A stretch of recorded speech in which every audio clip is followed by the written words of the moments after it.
استغفر الله ربي من كل ذنب وأتوب إليه. لا حول ولا قوة إلا بالله العلي العظيم. استغفر الله ربي من كل ذنب وأتوب إليه.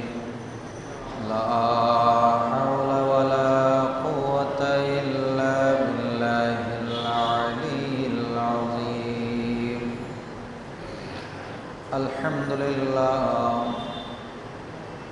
الحمد لله رب العالمين، خالق السماوات والأرضين، والصلاة والسلام على سيدنا ونبينا وشفيعنا وحبيبنا وحبيب ربنا ومولانا محمدا المصطفى صلى الله تعالى عليه وسلم وعلى آله الطيبين وأصحابه الطاهرين وشهداء محبته المكرمين وعلماء ملته وأولياء أمته الراشدين. أما بعد، فقد قال الله تعالى في شان حبيبه مخبرا وآمرا: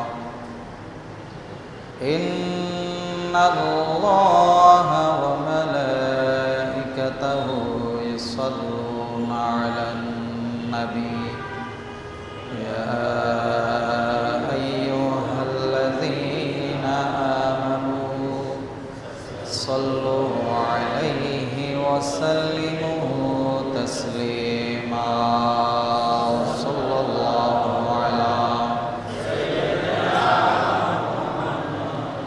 وآله وصحبه وسلم. صلى الله على سيدنا محمد.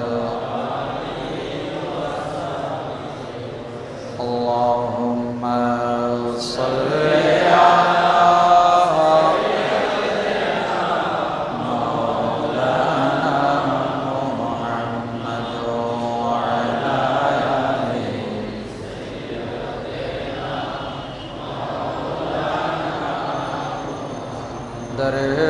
شب معراج بودن جبرائیل اندر کعب پانے ہادا بر سریر گنبد حضرات ہوئی. اللہم صلی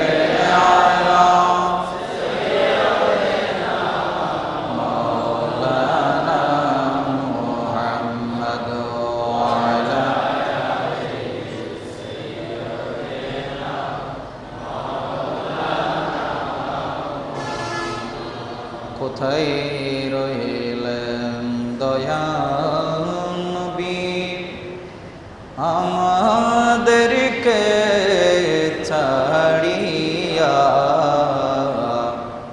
আপনি বিনে কি লাভ হবে এই জগতে বাঁচিয়া?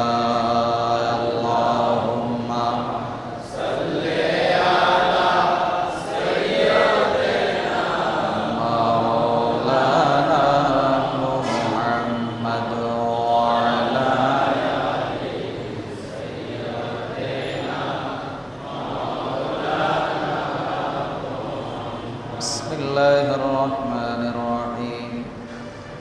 وإن كنتم جنبا فاطهروا وقال الله تعالى أيضا ولا تبرجنا تبرج الجاهلية الأولى صدق الله مولانا العظيم وبلغنا رسوله النبي الحبيب الكريم ونحن على ذلك لمن الشاهدين والشاكرين والحمد لله رب العالمين مولاي رب صل وسلم وبارك عليه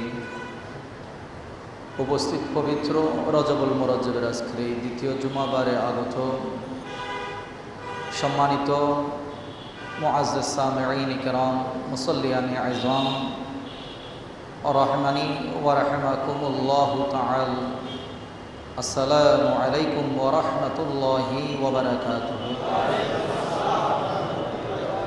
আল্লাহ পাক রব্বুল আলামিনের কুদরতের পাক দরবারে অসংখ্য অগণিত শুকরিয়া আদায় করছি যে রব্বুল আলামিন আমাদেরকে পবিত্র জুমার দিনে সুন্দর পোশাক পরিচ্ছদ করে ওযু কালাম করে আল্লাহর পবিত্র ঘরে আল্লাহ আমাদেরকে সঠিক সময়ে সুস্থ শরীরে আল্লাহর ইবাদত করার জন্য আসার বসার তৌফিক দিয়েছে, বলি আলহামদুলিল্লাহ। সাথে সাথে বায়েসে রহমত নবী রহমতুল্লিল আলমিন শফিউল মুজনিবিন সরকার দু আলম শাহিন শাহ মদিনা ফখরে বনি আদম নবী মুহাম্মদুর রাসূলুল্লাহ সাল্লাল্লাহু আলাইহি ওয়াসাল্লামের রওজায়ে আতহারে লক্ষ কোটি দরুদ আর সালামের হাদিয়া আরজ করি।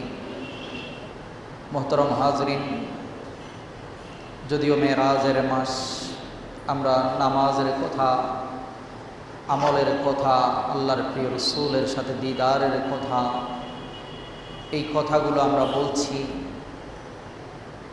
তার এই প্রেক্ষাপটে আল্লাহর নবীর মেরাজের একটি বিষয় আমি দেখলাম।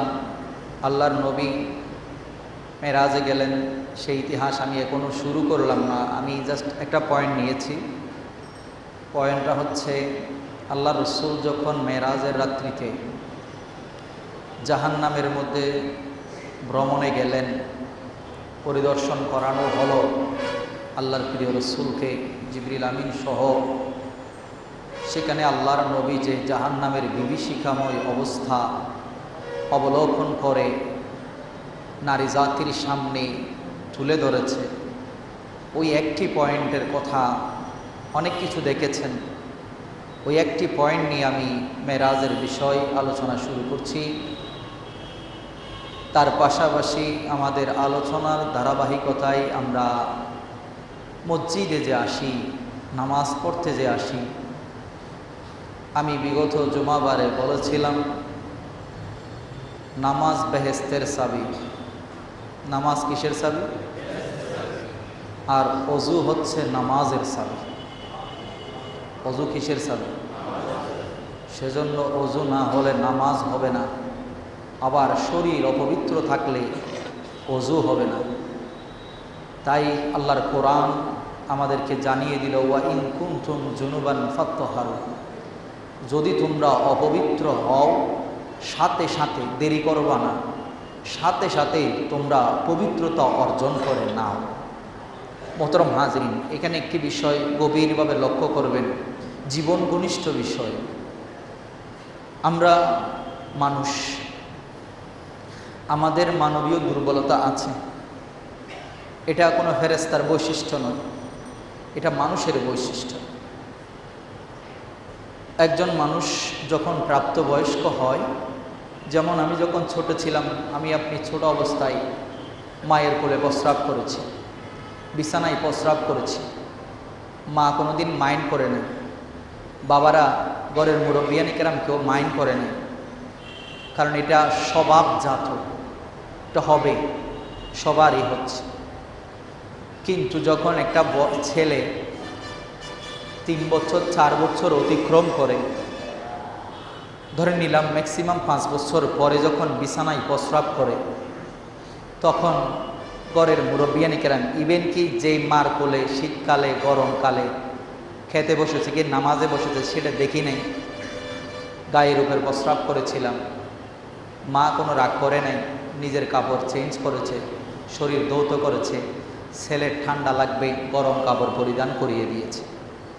যখন 5 বছর পরে যায়, তখন যখন ওই কাজ করি, তখন মাও সর মারে। মাও কি মারে? সর মারে। আর মুরব্বিয়ান ইকরাম বলে এটা অসুখ, এটা রোগ। এটা কি? রোগ। আর না হইলে যদি একটু টেরা টাইপের হই আর কি আমরা, তাহলে বলবো কি এটা ওর দুষ্টামি, ইচ্ছা করেই করে, ইচ্ছা করেই করে বিছানায় বসে। তখন আসলে ওকে যখন জিজ্ঞেস করি, বাবা তুমি এই এত, তোমার মতো আরও অনেক ছেলে আছে, কেউ তো বিছানায় প্রস্রাব করে না, তুমি প্রস্রাব করো কেন? বলে যে না, আমি তো স্বপ্ন দেখতেছি আমি বাথরুমে প্রস্রাব করতেছি। তার মানে বিছানা এটা বাথরুম, স্বপ্ন দেখতেছি। তো ওয়াইন কুনতুম জুনুবান ফাত্তাহহার, অপবিত্র হওয়া মাত্রই পবিত্রতা অর্জন করো, আল্লাহর অর্ডার, দেরি করিও না।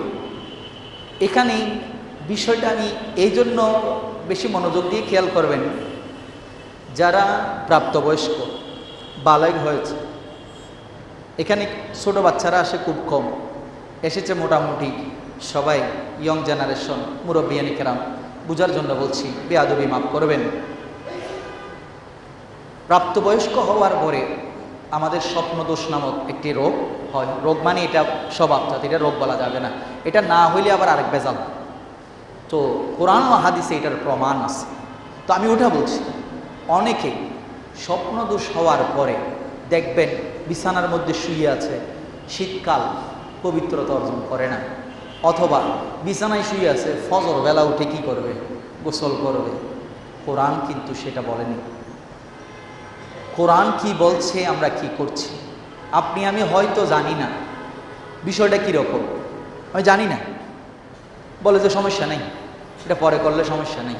সারা রাত বিছানার মধ্যে গড়াগড়ি করে ঘুমাইয়ে পড়লাম, ঘুমানোর পরে দিনের 8টা বাজে ঘুম থেকে উঠলাম, উঠে গিয়া গোসল করলাম। আপনি কি জানেন বিজ্ঞান কি বলছে আর কোরআন হাদিস কি বলছে? যদিও জানি, জানিলেও মানি না। তবে আমি বলবো, আপনার স্বাস্থ্যের জন্য যদি আপনি নিজেকে সুস্বাস্থ্যের অধিকারী বানাতে চান, আল্লাহর অর্ডারটা পালন করে দেখুন। এটা মানবীয় দুর্বলতা, এটা হবে। আপনি হওয়ার সাথে সাথেই আপনি জানেন, এই ব্যক্তি যদি অলসতা করে, কিছুক্ষণ পরে যখন সে মাটি দিয়ে হেঁটে যায়, মাটি তার জন্য বদদোয়া করে। তখন জানেন কত বড় কথা। মনে রাখবেন, যদি হয় স্ত্রীর সাথে থাকা এবং স্বপ্নদোষ, যুবক, আপনি যখন কি করবেন, এই অবস্থায় হবেন, তখন আপনার একটা পাও ওই অবস্থায় নড়াচড়া করা, এটাও নিষিদ্ধ। হয়তো আমি জানি না, জানা দরকার। আপনি যেখানে আছেন সেই জায়গায় মাটি থাকলে মাটির মধ্যে হাত মারেন, তায়াম্মুম করে ফেলেন। তায়াম্মুম করে, কিভাবে তায়াম্মুম করবেন? মাটির মধ্যে হাত দিবেন, হাত দিয়ে মুখ মাসাও করবেন, নিয়ত করবেন পবিত্রতার, এরপরে হাত দুটোটা মাসাও করে ফেলবেন, শেষ। এবার আপনি ওয়াশরুমে যাবেন। ওয়াশরুমে গিয়ে, আমি গত জুমায় বলেছিলাম গোসল করি, গোসল হয় না, জানি না আসলে গোসল কিভাবে করতে হয়। আর ব্রিটিশ যারা আমরা দুষ্টামি করলে তারে কি বলি? ব্রিটিশ বলি। এই ব্রিটিশরা আমাদের মাথায় এত সুন্দর শয়তানি বুদ্ধি ঢুকিয়ে দিয়ে গিয়েছে, জাগার সংকুলানের কথা বলে। মনে করেন বাসার মধ্যে, আমি হয়তো আজকে থেকে 2 বছর আগে কথাটা বলেছিলাম, বাসার মধ্যে আপনি বিল্ডিং করেছেন, বিল্ডিংয়ের মধ্যে আমাদের দেশে এখন অ্যাটাচড কি আছে? বাথরুম আছে। খুব ভালো জিনিস, খারাপ না, অ্যাটাচড থাকাটা খুব ভালো। তবে বাথরুম আর ওয়াশরুম দুটোটা কিন্তু এক জিনিস নয়, বুঝতে পেরেছেন? বাথরুম মানে গোসলের রুম আর কি, ওয়াশরুম মানে দৌত করার রুম। তবে দৌত করা আর ওয়াশ করা দুটোটার মধ্যে একটু বেশ কম আছে। একটাকে আমরা টয়লেট বলি, আর একটাকে আমরা কি বলি? গোসলখানা বলি। কি খানা বলি? তাহলে গোসল যেখানে করা হয় ওখানে কি বাথরুম করা যাবে? বলেন, কোথায় এসে পড়েছি? আসলে দুনিয়ার কি এক কৃত্রিম সংকটের মধ্যে আমাদেরকে ফেলে দেওয়া হলো। কোনো পুকুরে, ভালো করে খেয়াল করেন, আগের যুগে আমরা যেখানে উজু করতাম, এজ এক্সাম্পল মনে করেন আমাদের মসজিদের পশ্চিমে যে হাউস, এই হাউজের ভিতরে আমরা উজু করি, পানি দিয়ে উজু করি, ওখানের সাথে যদি আমরা বাথরুমের লাইনটা যদি ওখানে ফিটিং করে দিই কেমন লাগে? পানি পবিত্র না অপবিত্র? এটা একটা সাইড। এখন আপনাদের যুক্তি হচ্ছে, হুজুর আমরা যে ওয়াশার লাইনের পানিতে অজু করি ওটার সাথে বাথরুমের কোনো কানেকশন নেই। আমি মানি, তবে আসুন খেয়াল করুন আমার কথাগুলো, গভীর মনোযোগ, জীবনে অনেক দরকারি, ছেলে মেয়েদেরকে নিজেরাই শেখাবেন। অজু করতে গেলেন, আল্লাহর নবী বলছেন যখন তুমি ফরজ অজু করবা, ফরজ গোসল করবা, ওয়াইন কুনতুম জুনুবান ফাত্তাহারু, সাথে সাথে যে পবিত্রতা অর্জন করতে গিয়েছো, সর্বপ্রথমে গিয়ে আপনি ওই যে মনে করেন অনেকের বাড়িতে পানি থাকে না, ভালো করে খেয়াল করেন, লাইনের মধ্যে পানি থাকে না, যদিও এখন বাংলাদেশ সরকার এবং জাইকা একসাথে মিশে পুরো চিটাগং শহরের অবস্থা আপনারা মোটামুটি দেখতেছেন, পানির লাইন বসানো হচ্ছে। তো যাই হোক, পানির সমস্যা নিরসন চলছে। অনেক সময় আগ্রাবাদের বিভিন্ন চিত্র আমরা পেপারের মধ্যে দেখতে পেয়েছি, কলসির উপরে কলসি, কলসির উপরে কলসি। কি জন্য? গোসল করা তো দূরের কথা, খাবার পানিও নাই, পানি সমস্যা। তো মনে করেন আপনার বাসার মধ্যে রাত্রে 12টার দিকে পানি আসে, আপনি বিশাল বিশাল ড্রাম কিনে বাথরুমের মধ্যে সেট করে রেখেছেন, পানিগুলো সেখানে সারা রাত পড়েছে, অল্প অল্প যা পড়েছে, মোটামুটি ড্রামটা পরিপূর্ণ। এখন আপনার উপরে গোসল ফরজ হয়েছে। অ্যাজ এ এক্সাম্পল, স্বপ্নদোষ বা আপনি স্ত্রীর সাথে ছিলেন, এই অবস্থায় আপনি গোসল করতে গিয়েছেন। গোসল করতে যাওয়ার পরে আপনি যদি মনে রাখেন, গভীর মনোযোগ, আপনার হাত হয়তো লুঙ্গির মধ্যে কোনো এক জায়গায় লেগেছে যেটা নাপাক হয়েছে, এই অবস্থায় আপনি ভুলক্রমে গিয়া যদি ওই ড্রামের ভিতরে যদি হাত ঢুকাইয়া দেন এবং ওই ড্রাম দিয়ে পানি দিয়ে যদি আবার 1000 বার অজু করে যদি গোসল করেন, আপনি ভুলও কোনোদিন পবিত্র হবেন না। আমার কথা বুঝছেন? বুঝেন নাই মনে হয়, ক্লিয়ার হয় নাই? এই অপবিত্র হাত শুরুতে গিয়া ড্রামে, লাইনে তো পানি নাই, ড্রামের ভিতরে ডুবিয়ে দিয়েছেন, মানে হাত ধুয়ে ফেলতেছেন আর কি তাড়াতাড়ি। ড্রামের ভিতরে পানি নিয়ে আমরা যেরকম এখানে হাউস থেকে পানি নিয়ে অজু করতেছি, আপনিও গিয়ে ড্রামের ভিতরে হাত ধুয়ে ফেলতেছেন। এই অবস্থার মধ্যে পানি কি নাপাক হলো না পাক হলো? জোরে বলেন। কি সিস্টেম, কি ভুল করলাম অথচ নিজেও জানি না, অজান্তে হয়ে গেল। তাই বলছি, যদি এরকম হয়, অপবিত্র অবস্থায় থাকেন, তাহলে সর্বপ্রথমে গিয়ে মগ নিয়ে আপনি হাত ধুবেন, কবজি পর্যন্ত কি ধুবেন, ভালো করে হাত ধুইবেন। হাত ধোয়ার পরে আপনি গড়গড়া করবেন, নাকে পানি দিয়ে ফেলবেন, শেষ 3 কাজ। এটা করার পরে মাথায় পানি ঢালার দরকার নেই, এখন এটা ফরজ গোসলের কথা বলছি, মাথায় পানি ঢালবেন না।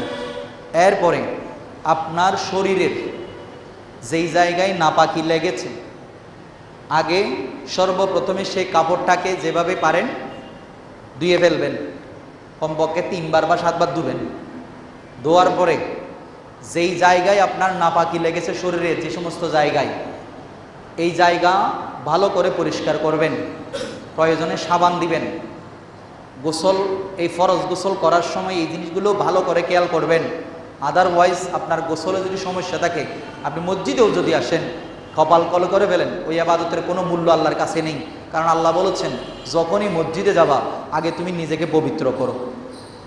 তো এখন আমি গোসলেই জানি না আমার পবিত্রতা হচ্ছে কি না, তাহলে আগে ভালো করে যে নাপাকি লেগেছে সেটা ধুয়ে ফেলবেন। এরপরে আপনি পরিপূর্ণ অজু করবেন। কি করবেন? পরিপূর্ণ অজু করবেন। অজু করার পরে ভালো করে খেয়াল করেন, একটু সরে আসবেন, যেখানে অজু করেছেন সেখান থেকে একটু সরে আসবেন। সরে এসে সুন্দর করে আগে বাম হাতে মগ নিয়ে আপনি ডান পাশে 3 বার পানি ঢালবেন। বুঝতে পেরেছেন?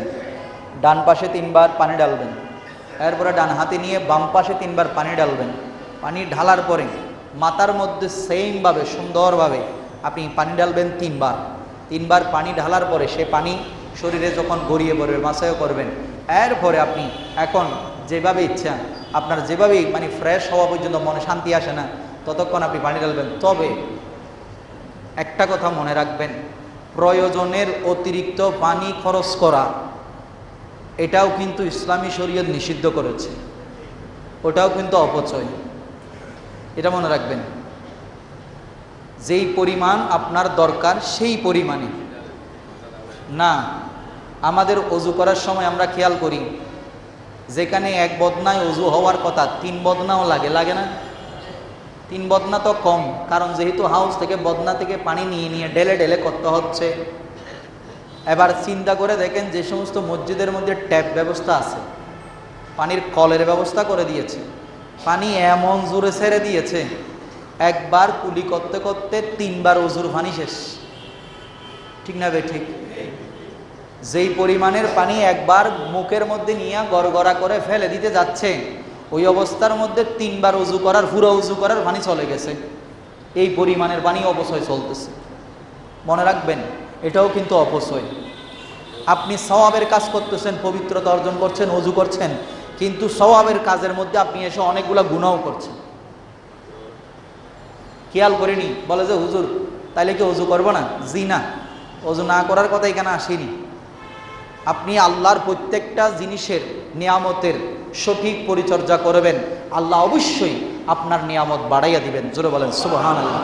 আপনি একটা জিনিস খেয়াল করুন, এই যে পানির জন্য লাইন, আপনি এখানে পানি পেয়েছেন, পানি ছেড়ে দিয়েছেন, আর আমরা তো এত বেশি কেয়ারফুল, বাসায় যখন ফজরবেলা ঘুম থেকে উঠি, নিজের ছেলে মেয়ে বউ বেটি, আর মেয়েরা হলো তার কথা নাই, পানির ট্যাপ ছেড়ে দিয়েছে, ওই ব্রাশ ভিজানোর জন্য আর কি, প্রথমেই ইউনিলিভার ঘষার আগে, ফের ক্লোজ আপ আর কি বলা যায় হোয়াইট প্লাস ঘষার আগে পানি একটু করে ভিজাইতে হয়।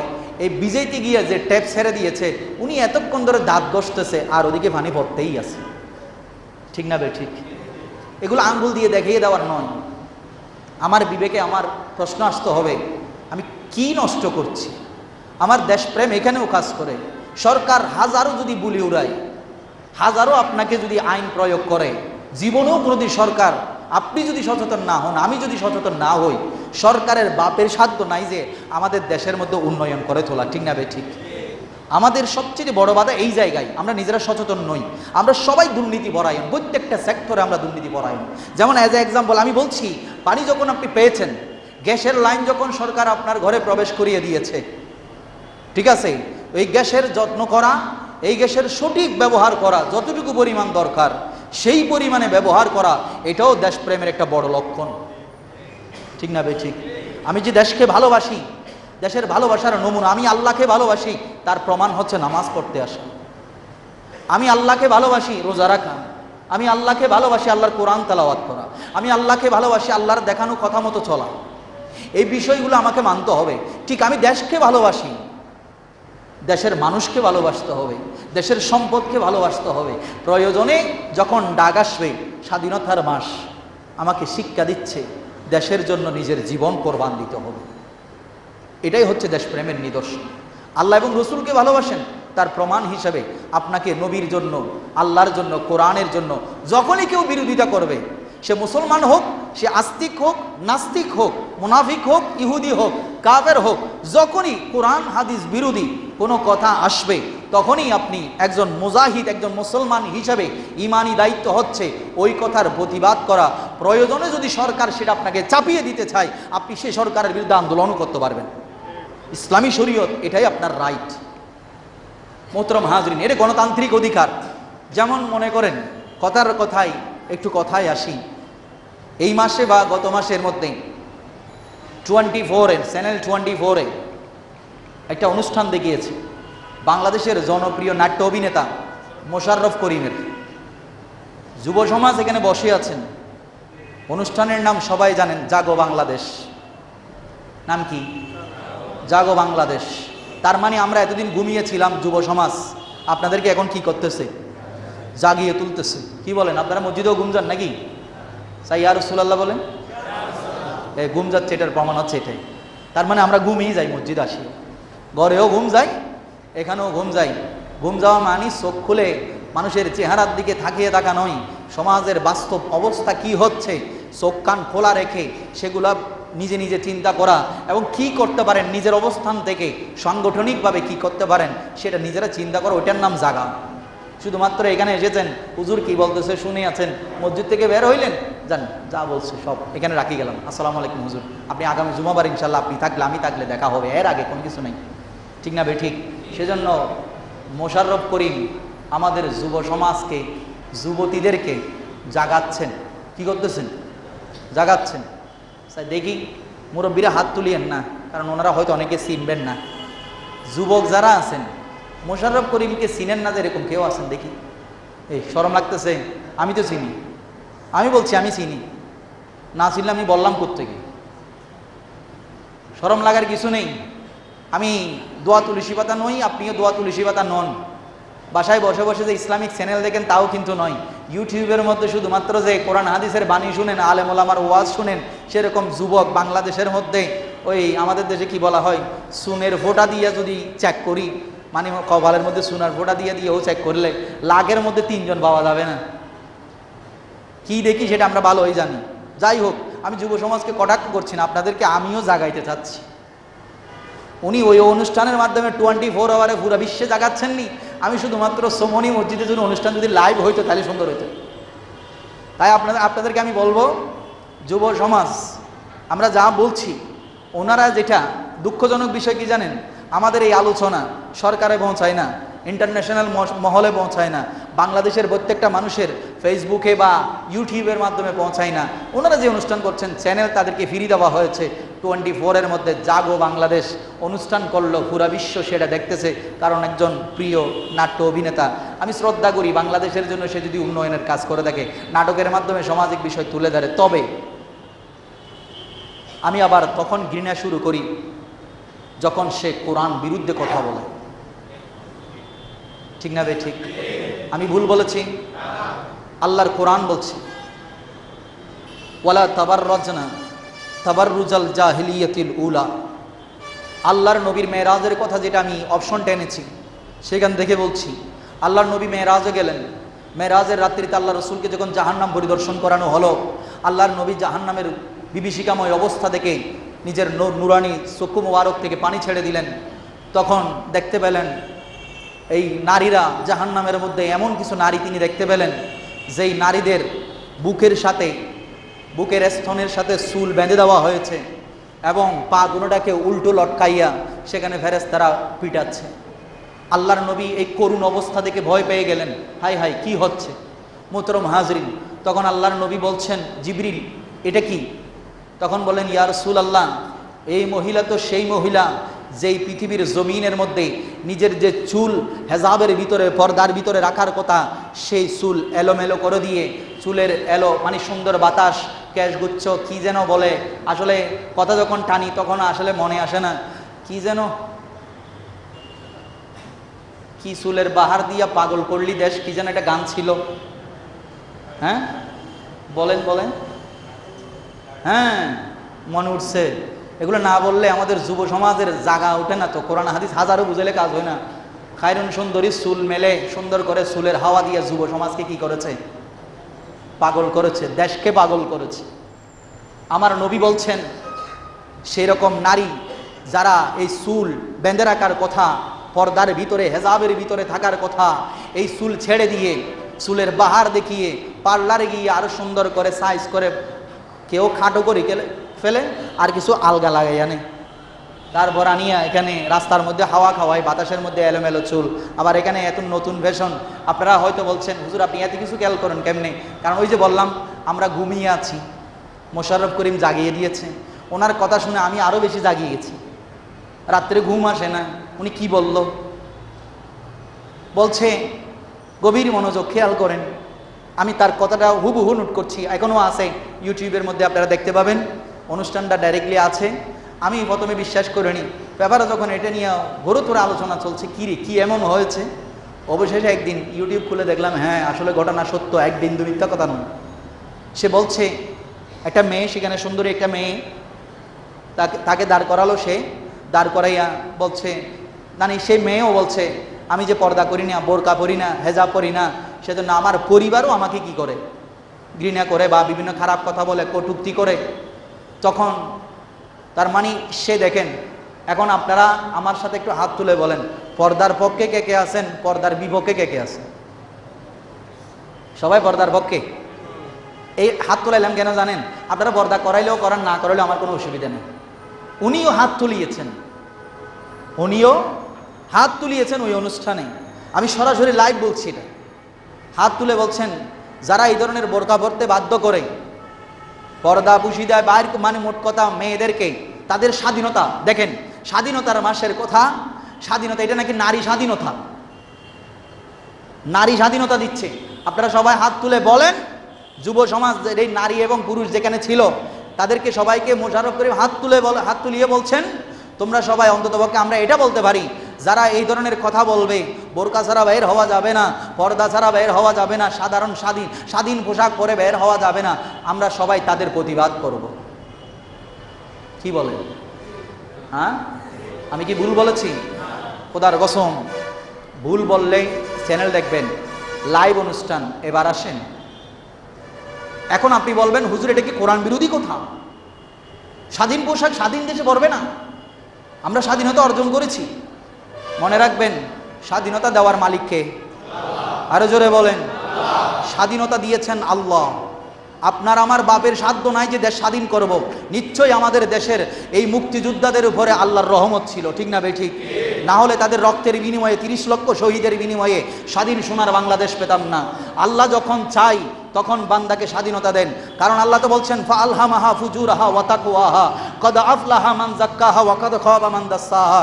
আল্লাহর কোরআন তো স্পষ্ট বলে দিয়েছে, আমি তোমাকে দিয়েছি সঠিক এবং খারাপ দুটো রাস্তা তোমার সামনে আমি তুলে দিয়েছি। কদ আফলাহা মান যাক্কাহা, ওই ব্যক্তি সফল হয়েছে যে নিজেকে ওই খারাপ রাস্তা থেকে নিজেকে পূত পবিত্র রাখতে পেরেছে। ওয়া কদ খাবা মান দাসসাহা, আর যে ব্যক্তি ধ্বংস, ওই ব্যক্তি ধ্বংস হয়ে গেছে যে খারাপ রাস্তার দিকে পা বাড়িয়ে দিয়েছে।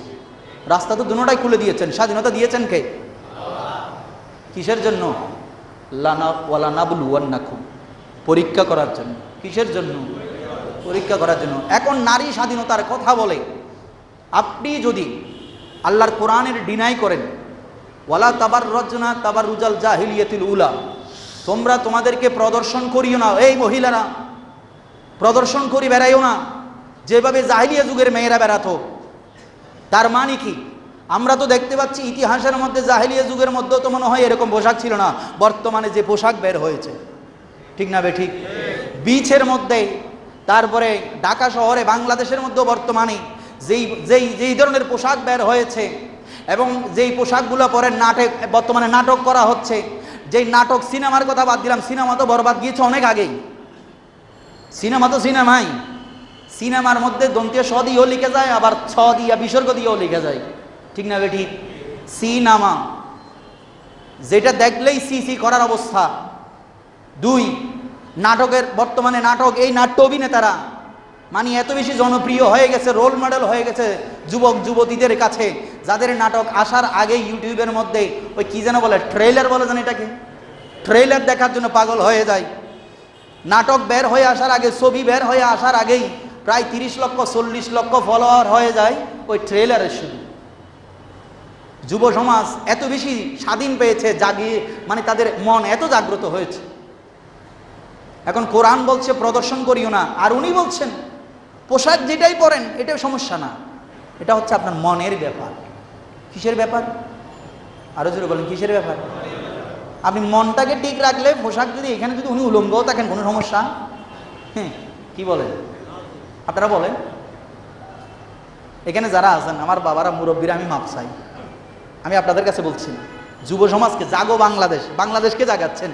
উনি বলছেন এটা মনের ব্যাপার, মনটাকে যদি আপনি ক্লিয়ার রাখতে পারেন, হ্যাঁ রে, দোয়া তুলসী পাতা। পৃথিবীর সৃষ্টি জগতের শুরু তো এই জায়গায় হয়েছে, ভেজালটা এই নারী দিয়েই তো ভেজাল শুরু, ঠিক না বেঠিক? মনে কষ্ট নেবেন না।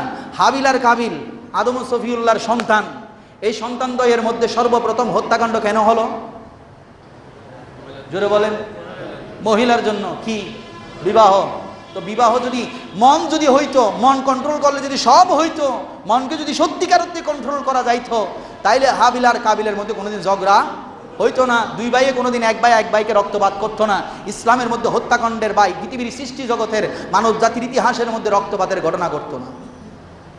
কি নাকি মন কন্ট্রোল করতে। এখন আমি যদি একটু প্রশ্ন করি, মাইন্ড করবেন না, ইনি যে নাটক করেন, নাটক করতে করতে কতজনের সাথে, কত মেয়ের সাথে নাটক করেছেন। জীবনটাই তো একটা নাটক, ঠিক না ভাই? ঠিক, জীবনটাই একটা নাটক।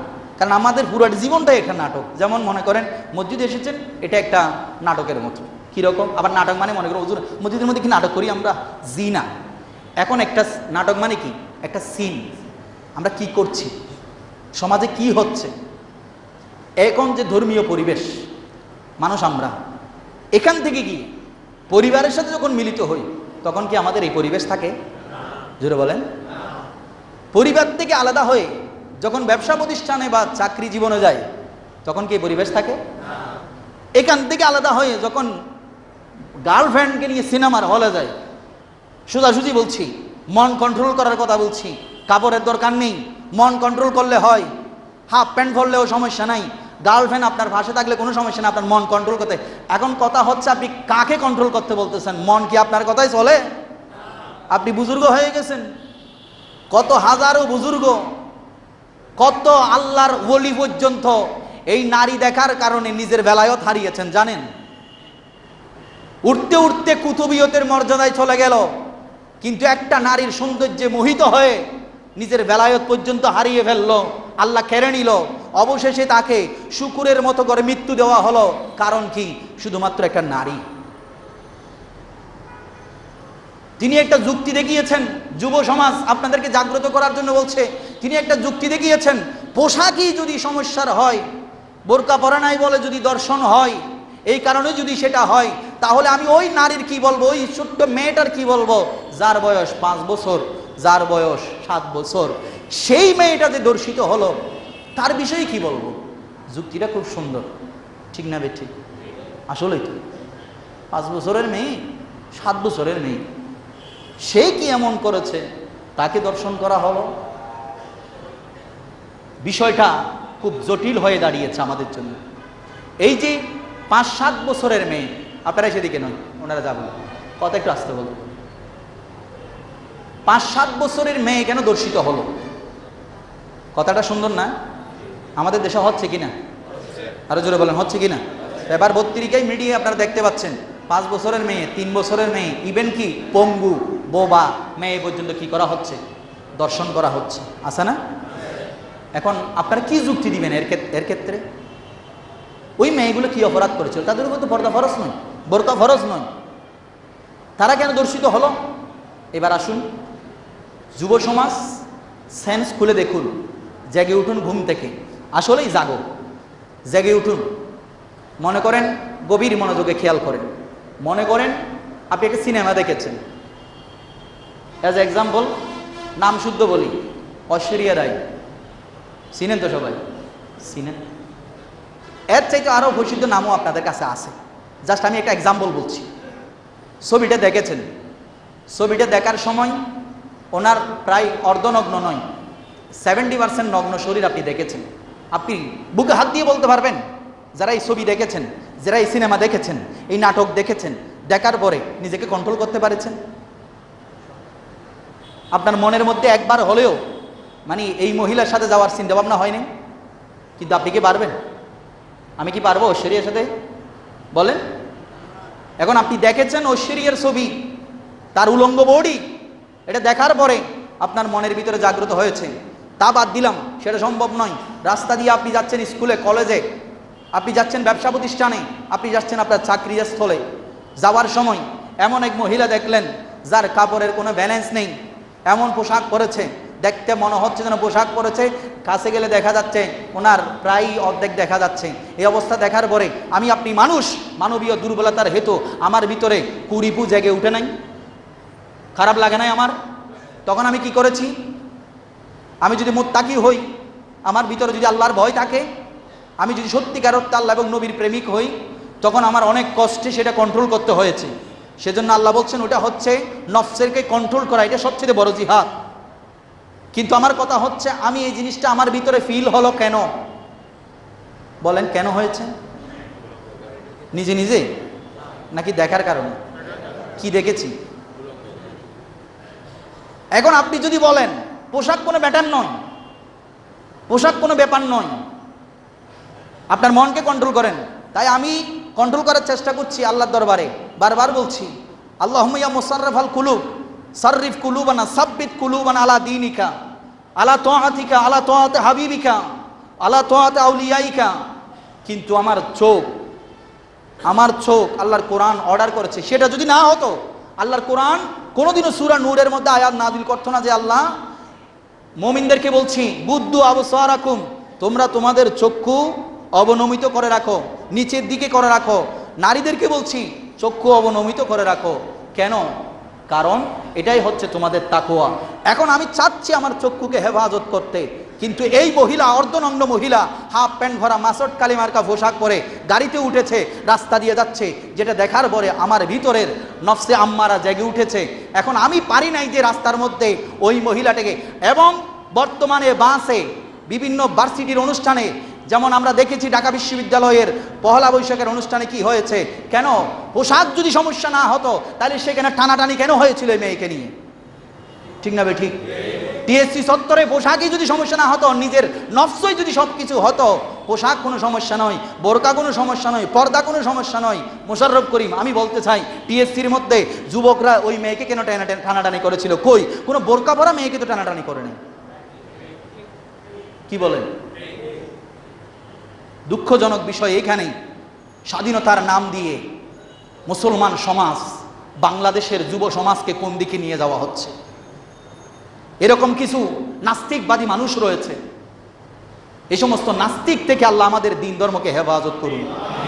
বাংলাদেশ সোনার বাংলাদেশ, স্বাধীন বাংলাদেশ, এখানে অবশ্যই আল্লাহর ওলিদের পদধূলিতেই কোনো বীর বাহাদুর নাস্তিক দিয়া দেশ স্বাধীন হয় নাই, ইসলাম আসে নাই, আল্লাহর দিন ধর্ম আসে নাই। এখানে এসেছে আল্লাহর ওলিদের মারফতে দিন ইসলাম এসেছে। আর আমরা আল্লাহ এবং আল্লাহর রসুলের অনুসরণে দেশ চালাইতে চাই। ঠিক না বে ঠিক? আমরা কোনো নাস্তিকের কথাই দেশ চালাইতে চাই না।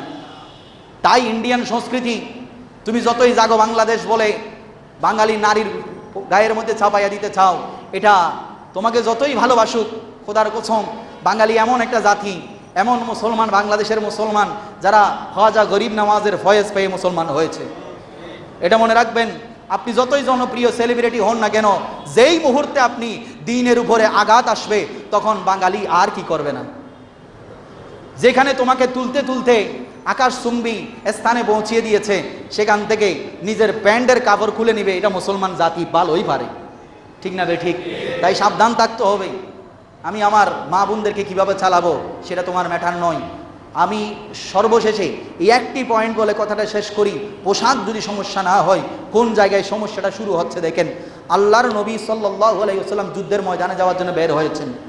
আল্লাহর নবীর পিছনে বসেছেন হযরতে ফদল বিন আব্বাস রাদিয়াল্লাহু তাআলা আনহু। তিনি খুবই সুন্দর ছিলেন, খুবই সুশ্রী ছিলেন, এত সুন্দর ছিলেন ফদল বিন আব্বাসকে দেখলে কোনো মহিলা চেহারা ফিরাইতে পারত না। এই ফদল বিন আব্বাস রাদিয়াল্লাহু তাআলা আনহু আমার রসুলের পিছনে বসেছে। হঠাৎ করে একটা সুন্দরী মহিলা বোরকা পরা অবস্থায়, চেহারাটা দেখা যাচ্ছে, আল্লাহ নবীর কাছে এসেছে। কি কঠিন অবস্থা দেখেন। আমার রসুল বলছেন, ফদল বিন আব্বাস আমার রসুলের পিছনে বসা, এদিকে এই মহিলা আমার নবীর কাছে একটা মাসালা জিজ্ঞেস করতে এসেছে।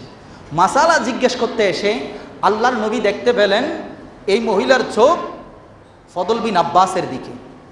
খেয়াল করে দেখেন, ফদল বিন আব্বাসের দিকে। এটা সাহাবীর যুগের কথা, নবীর যুগের কথা বলছি। তখন ফদল বিন আব্বাসও ওই মহিলার দিকে তাকালেন। আমার রসুল দুইবার দেখলেন, তিনবারের মধ্যেই আমার রসুল মহিলাকে কিছু না বলে ফদল বিন আব্বাসের চেহারাটা নিজের নুরানি হাত দিয়ে ফিরাইয়া দিলেন। সুবহানাল্লাহ।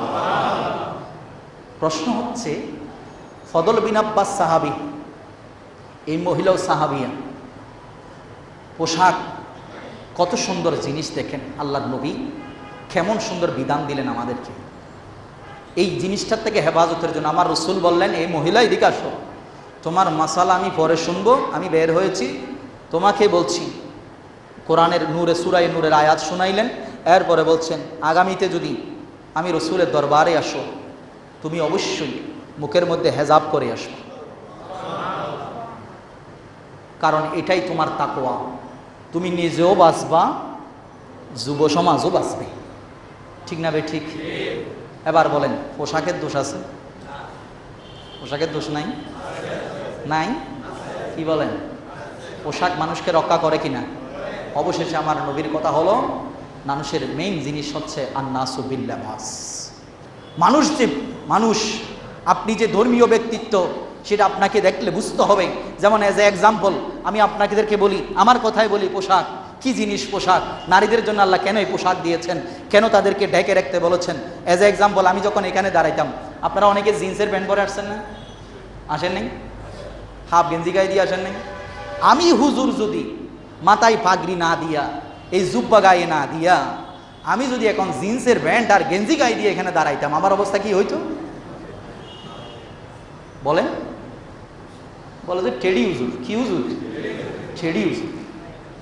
এই টেডি হুজুরের পিছনে আমরা নামাজ পড়তে পারবো না।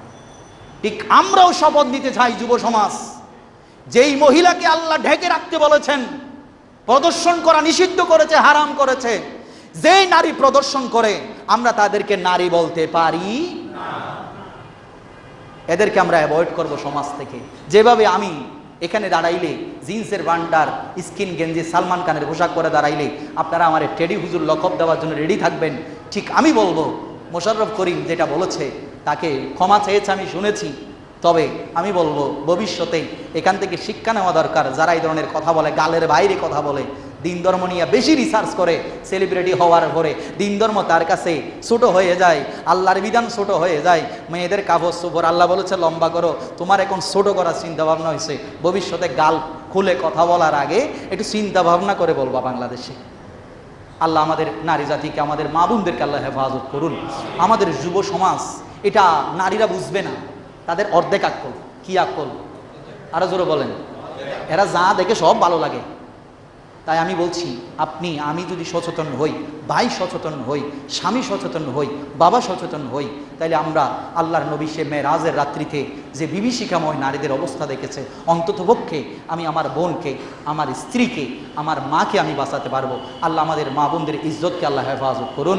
ওয়া আখিরু দাওয়ানা আনিল হামদুলিল্লাহি রাব্বিল আলামিন। একটু বসেন, আমি একটা মেসেজ বলি। আমাদের গোসিয়া কমিটির সোমনি শাখার ভাইয়েরা আপনাদের জন্য, মুসল্লিদের জন্য এটি সুন্দর ব্যবস্থা করেছে। তাদের খেদমত, এটা ইসলামী শরীয়তের বড় খেদমত। এটা বর্তমানে আমরা সবাই রোগী, বিশেষ করে একটা রোগ আমাদের বেশি আছে, কি? ডায়াবেটিস বলেন না? কি বেটিস? ডায়াবেটিস। আর একটা আছে ঘন ঘন, কিরে ভাই ঘামতেছ কেন? কি? প্রেশার বাড়ি গেছে। কি বাড়ি গেছে? আমার গোসিয়া কমিটির ভাইয়েরা আপনাদের জন্য, মুসল্লিদের জন্য সুবিধার্থে তারা দুটি মেশিন ক্রয় করেছে। আমাদের মসজিদ কমিটির মুতল্লি সাহেবকে বুঝাই দেবেন। একটা ডায়াবেটিসের মেশিন আর একটা প্রেশারের মেশিন ওনারা আপনাদের সেবায় দিয়েছেন। আপনারা স্বইচ্ছায় সুন্দরভাবে প্রেশার বা ডায়াবেটিস মাপতে পারবেন। পাশাপাশি আপনাদের খেদমতে আমি একটা আরজ করব, এটা তারা আমাকে বলেনি। আপনারা 5 টাকা করে হাদিয়া দিবেন। কেন? না বলো হুজুর দিয়া কি, সেবা দিয়ে কি আবার টাকা নিচ্ছেন? নয়, তাদের পরিকল্পনায় আছে ভবিষ্যতে মুসল্লিদের জন্য আরও কিছু ডেভেলপের বা আরও কিছু সেবামূলক কাজ করার জন্য এই 5 টাকা করে হাদিয়া, বেশি না, 5 টাকা করে প্রেশার এবং আপনার ডায়াবেটিসের মাপ দেওয়ার পরে 5 টাকা করে হাদিয়া দিবেন। ভবিষ্যতে এই টাকাগুলো দিয়ে তারা যেন আপনাদের, আমাদের আরও সেবা করতে পারে। আল্লাহ তাদেরকে সেই তৌফিক দান করুন। ওমা আলাইনা ইল্লাল বালাগ। আসসালামু আলাইকুম ওয়া রাহমাতুল্লাহ।